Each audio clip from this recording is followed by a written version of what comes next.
Olá, queridas irmãs, queridos amigos.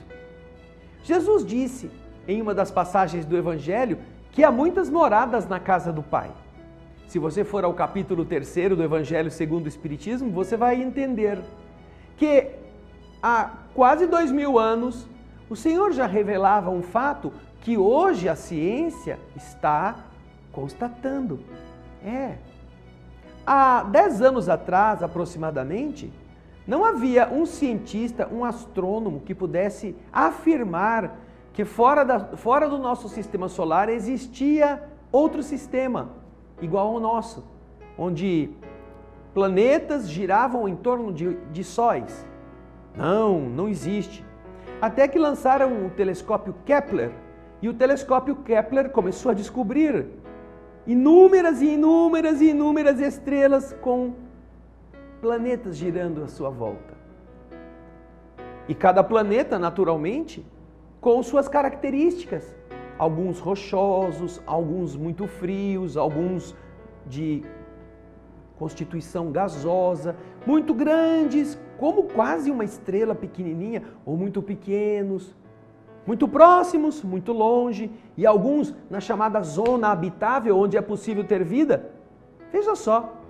Então, quando o Cristo fala coisas e as pessoas dão risada achando que esse Jesus tinha bebido alguma, ele está falando como alguém que não engana e revela de forma poética nessa passagem que não podemos imaginar que o céu esteja coroado de estrelas fulgurantes apenas para iluminar nossas cabeças.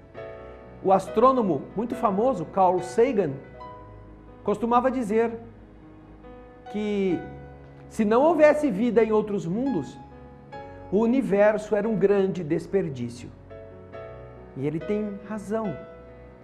Não é possível que apenas num planeta tão pequeno, na ordem cósmica, possa existir um tipo de vida tão primitiva, tão atrasada, tão belicosa como nós, considerando-nos o ápice da criação. Se Deus não foi capaz de fazer nada melhor, a conclusão é de que ou nós ignoramos isto, ou então Deus precisa ser destituído da sua condição, o que é um absurdo. Naturalmente é muito mais fácil compreendermos que nós agora estamos descobrindo que aquilo que Jesus falou há quase 2000 anos corresponde a um fato tão importante, tão precioso, que agora foi colocado de novo um novo telescópio, muito mais moderno, com a específica função, pelo menos a que foi declarada para o público, de pesquisar outros mundos. Mundos sólidos, mundos gasosos, planetas ao redor de estrelas. Só o telescópio Kepler já descobriu mais de 3.000 planetas em algumas galáxias, em algumas estrelas da nossa galáxia. Imagine então, quando você tem um aparelho muito mais sofisticado fazendo isso. E em cada uma delas existe um pedaço da humanidade. É a mesma humanidade que está raciocinando em todos os orbes, como uma escola tem inúmeras classes, em cada grau, espíritos que estão ali mais avançados do que nos graus anteriores e mais atrasados do que nos graus sucessivos, nos graus posteriores. Então, não pense que você veio à Terra para viver aqui no seu churrasquinho, na sua cerveja, no seu sambinha, na sua diversão. Não, você é um espírito que está vendo nessas estrelas aqui, vai encontrar outras moradas quando resolver melhorar-se. Para estes mundos melhores é preciso capacitar-se. E viver a Terra na experiência que estamos com essa noção significa aproveitar todos os dias, aprender todos os dias, compreender os outros, melhorar-se todos os dias e superar os seus defeitos, combatendo o seu orgulho, o seu egoísmo, o seu melindre, a sua ambição desmedida, os vícios que nos prendem ao lodaçal do atraso. Quando Jesus disse há 2000 anos, estava se referindo ao que nós somos agora. Espíritos que inteligentemente são capazes de encontrar outros planetas. Não para irmos lá transformar esses planetas em um amontoado de lixo, mas para encontrarmos novas escolas. Você está se ajudando hoje para construir você mesmo? E quem sabe migrar para um destes mundos, para estas galáxias diferentes? Você já fez a sua lição de casa? Então, aproveite, perdoe, ame, trabalhe, sirva no bem. E quem sabe, antes de você mesmo imaginar, você já esteja indo para um lugar muito melhor. Pense nisso, essa é a mensagem de hoje. Muita paz.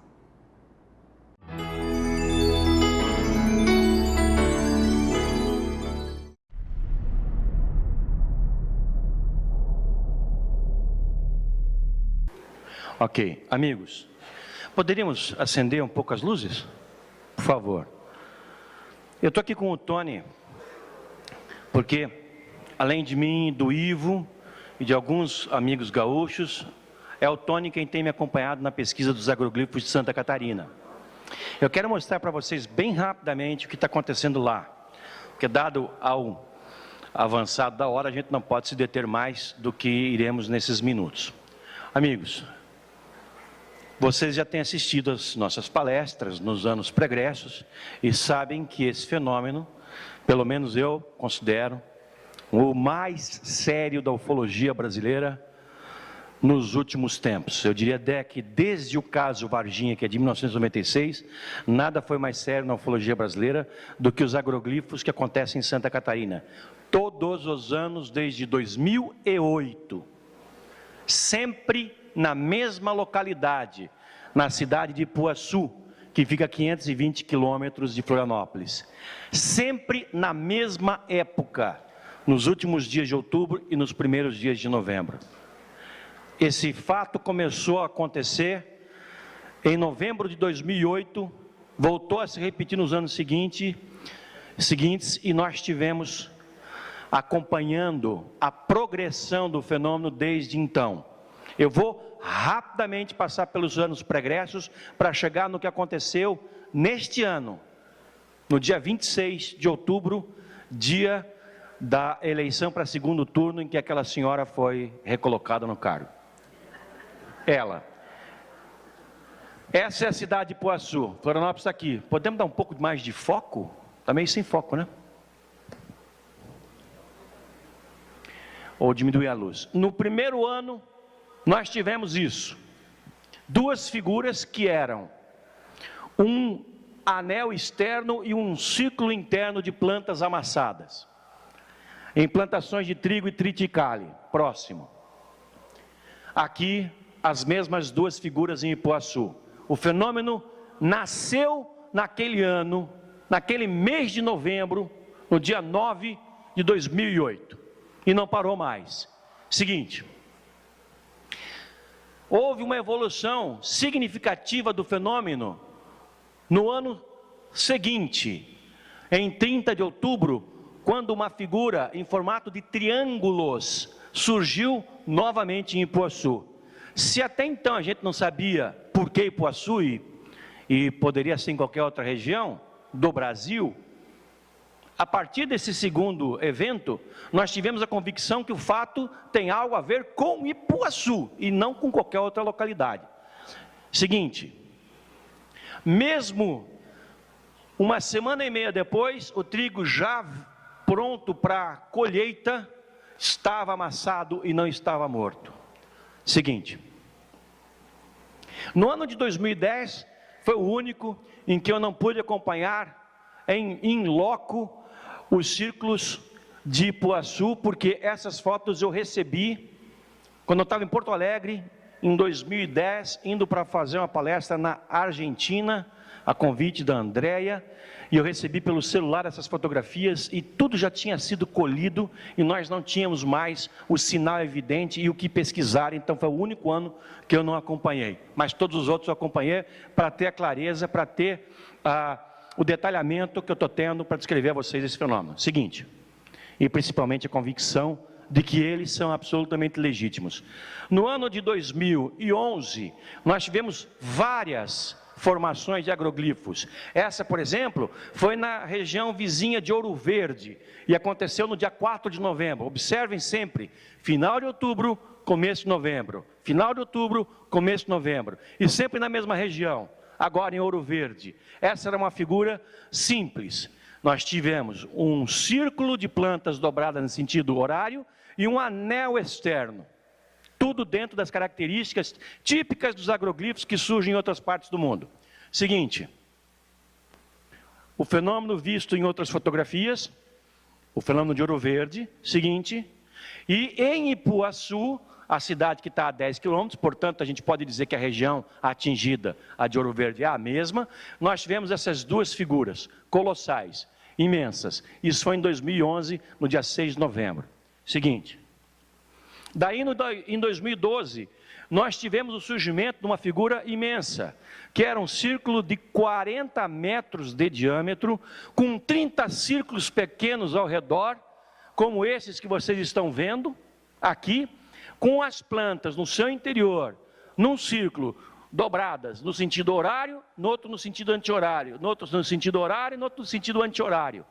30 círculos, não 29 e não 31, todos eles com as mesmas dimensões.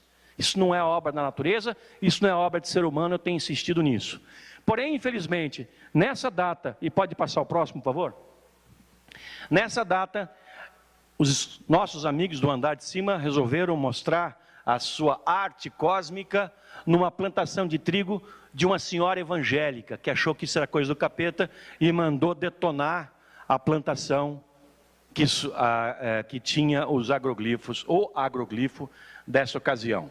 Seguinte, vejam, ano após ano, até que em 2013, surgiu, no dia 2 de novembro, uma figura e depois outra figura, também na mesma região, e isso nós cobrimos para vocês. Eu e o Tony fomos lá, fiz questão de levar o Tony, porque o Tony é perito criminal da Polícia Civil do Estado do Paraná, com 30 anos de experiência no exame de cenários de crime, para que ele atestasse, como atestou em laudo, que não havia absolutamente nenhum elemento humano. Ele vai rapidamente descrever esses dois agroglifos que nós tivemos lá no dia 2 de novembro. Tem 2 slides, depois mais 2 do outro agroglifo. Tá. Bom, uma das coisas que a gente foi lá examinar, primeiro a forma disso. E o que a gente percebeu que o modo como o trigo é deitado é muito diferente de quando se deita simplesmente colocando uma tábua, ou arrastando uma corda, ou pisando com o pé, que fica, um trigo fica amassado, quebrado. Nesses agroglifos a gente observou que o trigo fica com a sua haste recurvada e com um aspecto de penteado, ele é muito organizado, né? Mas vai que alguém ainda consegue simular isso. Só que existem outros elementos que a gente percebeu, por exemplo, um forte eletromagnetismo, radiação eletromagnética no interior dos agroglifos. Tão forte que eu, utilizando a bússola do meu celular, a bússola enlouqueceu. Não só isso, estragou o sensor magnético do meu celular, até hoje, não funcionou mais. Também estragou do celular do helicóptero, esqueci o nome dela. Da Denise, o celular dela também, que ela esteve lá também, fez o teste, e está estragado também até hoje o sensor magnético do celular dela. A bateria da câmera da repórter de Chapecó, a Miriam, ela falou para mim, olha, carreguei a bateria para vir fazer esse exame. Entrou nesse agroglifo, nesse desenho, e em 3 minutos estava sem bateria, estava zerado a bateria da câmera dela. São esses efeitos que distinguem um agroglifo autêntico do agroglifo falso. Por mais que alguém consiga imitar o desenho, esse desenho é irrelevante frente a esses outros fenômenos que se observam. Um outro fenômeno que o Givaer também testou, nos primeiros agroglifos, não havia torre de celular não tinha torre nenhuma de celular naquela região, então o celular não pegava. Quando ele entrou lá no celular, ele ligou para mim, ligou para vários outros colegas, estou dentro do agroglifo, numa região sem torre e consigo falar. Como que alguém que vai falsear um círculo, faz um desenho no chão e conseguiria produzir esses efeitos? São essas coisas que autenticam o agroglifo. Poderia pôr a próxima imagem? Antes, só um pouquinho. Opa, volta então. Volta um pouquinho. Essa figura aqui que nós examinamos detalhadamente, tinha mais de 60 metros de diâmetro. Era uma espiral no sentido horário, com 13 voltas. Eu vou fazer para que vocês vejam. 1, 2, 3, 4, 5, 6, já estou cansado. 7, 8, 9, 10, 11, 12, 13. E se transformava numa ampulheta. Se o meu braço já cansou aqui, imagina alguém fazer isso em 60 metros de plantação em aclive. Quando eu tentei fazer isso no papel, fiz no papel, porque eu fiz um croquis lá na hora para colocar as medidas. Eu tive muita dificuldade em completar essas espirais. Chega uma hora que começa a ficar complicado de fazer o desenho. Só para fazer um croquis. Imagina fazer isso bem feito nessa dimensão. Seguinte. Bom, esse é o agroglifo próximo àquele anterior, a uns 3 quilômetros, e eles tinham, os dois agroglifos, a mesma dimensão, as mesmas dimensões, com desenhos diferentes. Esse daqui, ele tinha duas coisinhas que me chamou a atenção, porque ele quebra a regularidade do agroglifo. Opa, mais para cima. Aqui, me empresta um pouquinho aqui. Ele tinha aqui uma linha reta. Essa linha reta, ela acabava numa linha sinuosa desse lado e uma outra linha sinuosa para lá. Como querendo dizer que seria uma tira, uma fita, um barbante esticado e aqui as pontinhas soltas. Foi uma das coisas que me achei curioso nesse agroglifo. Por exemplo, nesse agroglifo, aqui a 1 metro dele, medido com um sensor de campo eletromagnético, dava em torno de 15, 20 miligauss. Entrava aqui no círculo, aqui nessa fase aqui já dava 600 miligauss. São medidas 30 vezes superiores ao que se mede no entorno dele. E aqui no meio eu consegui encontrar picos de quase 900 miligauss. Essa é uma diferença muito brutal, não? De 20, 30, 40 vezes o que se mede ali fora. E nesse daqui também tinha uma curiosidade, que entre as linhas do trigo tinha uma outra planta mais lenhosa, que aqui ela aparece. E ela curvou junto com o trigo. Quer dizer, não curva só trigo, curva outras plantas também. Vamos lá.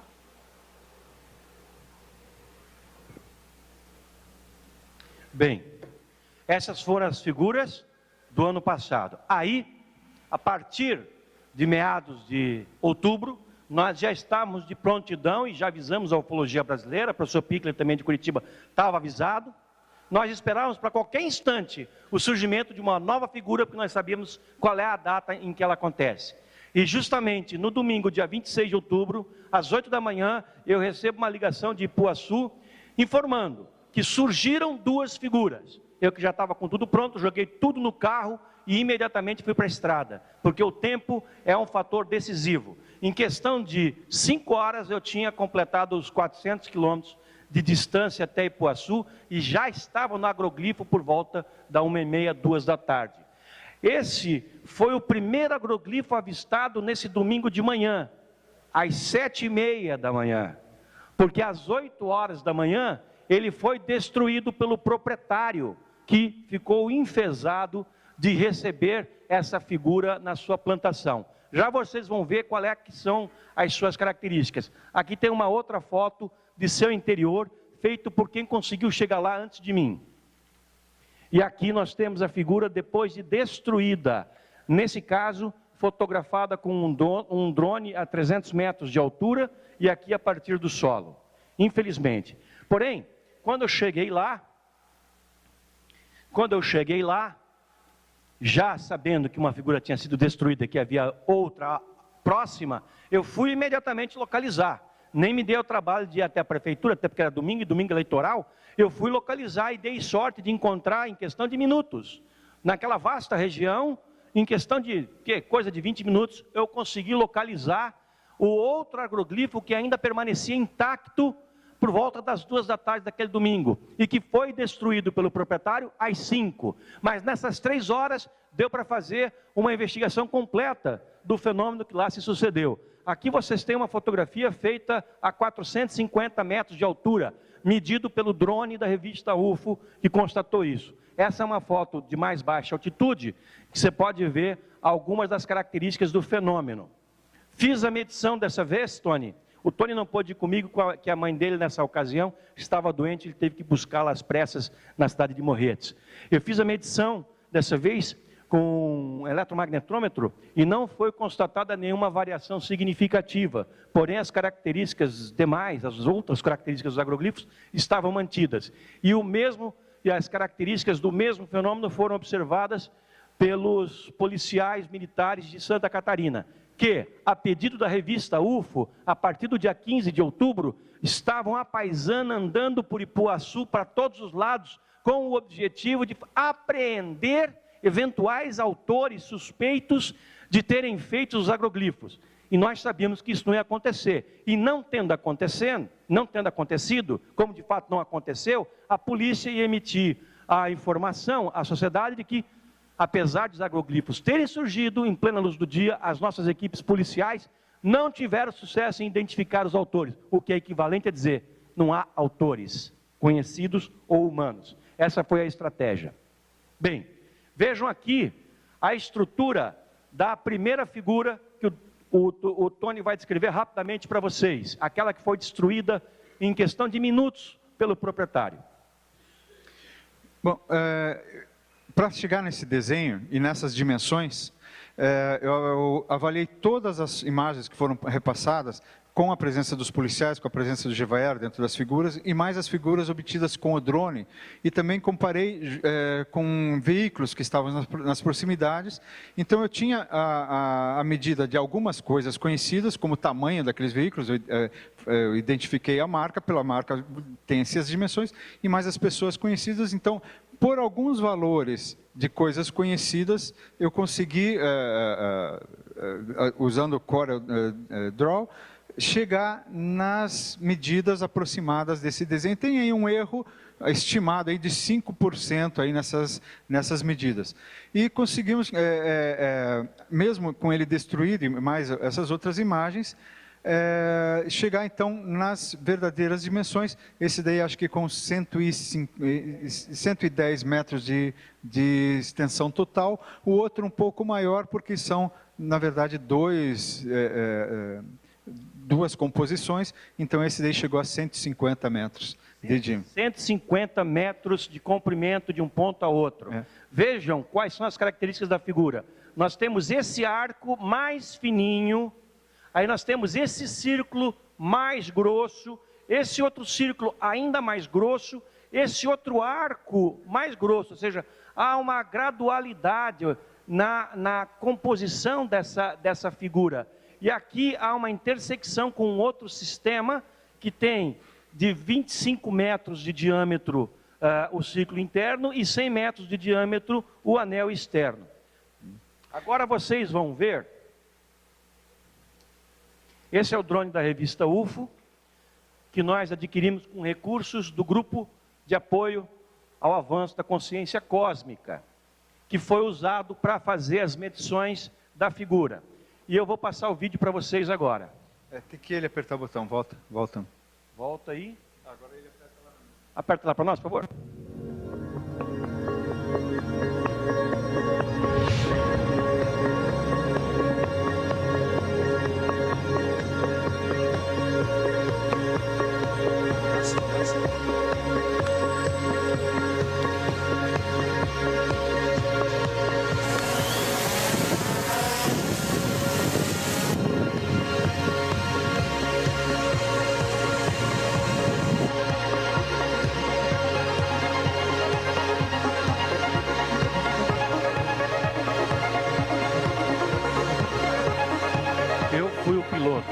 Péssimo piloto, iniciante, manicaca, mas tentei fazer o melhor.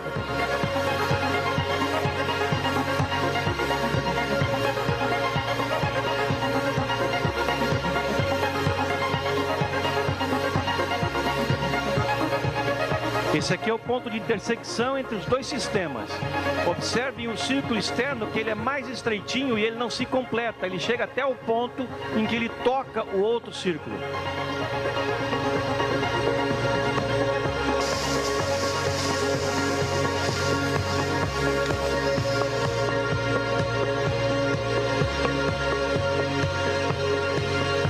As plantas dobradas no sentido horário.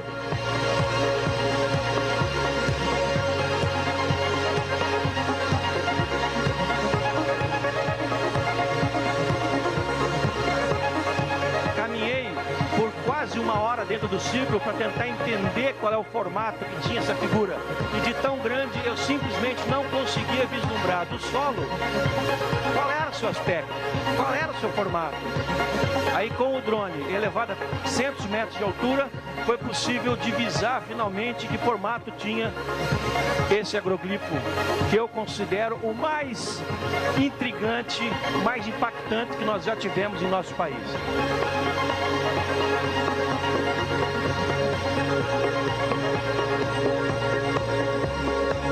Vejam, uma figura enorme. Daqui a pouco vocês vão observar na estradinha de chão os carros que nós deixamos estacionados ali. Estava o meu, estava o carro do Igor, está aí, também observou esse fenômeno. E vocês poderão comparar o tamanho dos carros com relação à figura.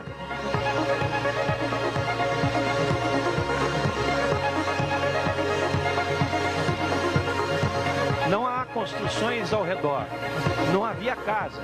Houve um boato de que alguém ouviu risadas provenientes daquela parte da plantação. É impossível. Não existe casa num raio de 400 a 500 metros. Só um CTG a 500 metros dali. Talvez essas risadas tenham vindo de lá, não daqui.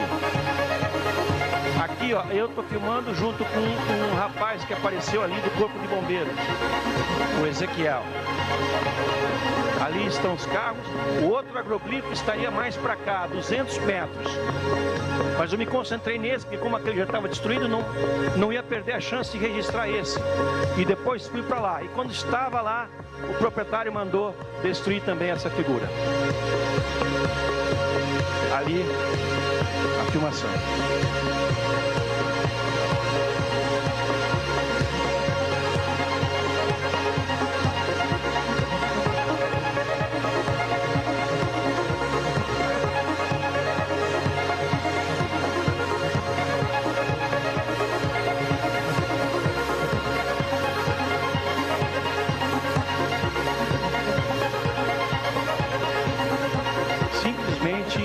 Impressionante.